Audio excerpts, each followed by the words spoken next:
nhưng nó kế là gì nhớ trâu tới trời nhớ là luôn rừng thằng tỉnh lấy chồng nữa xích đi xem dòng xe cần gọi nữa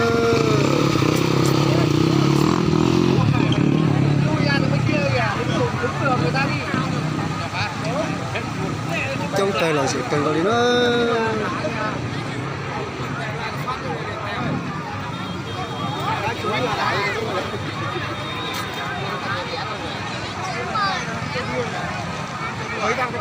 là gì cây nữa nó lên từ nó gì nó cái cục xe nó dòng xe cây nó dòng xe cây nó lấy trả tiền rồi cây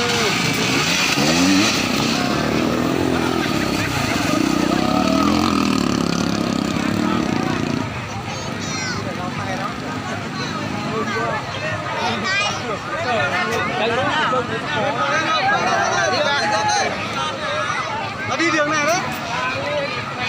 nó lỏ Đi đường này đó.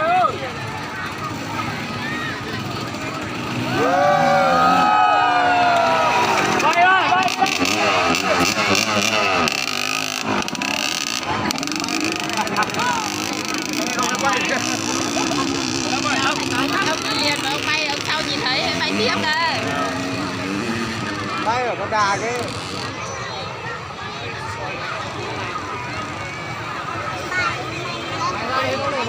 cái nó tới trời nhớ là gì cái nhớ trong này nó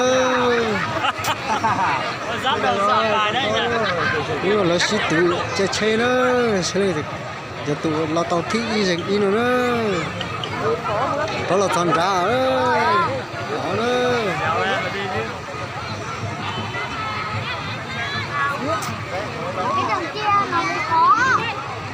Nó vướng vào cái dây kia kìa.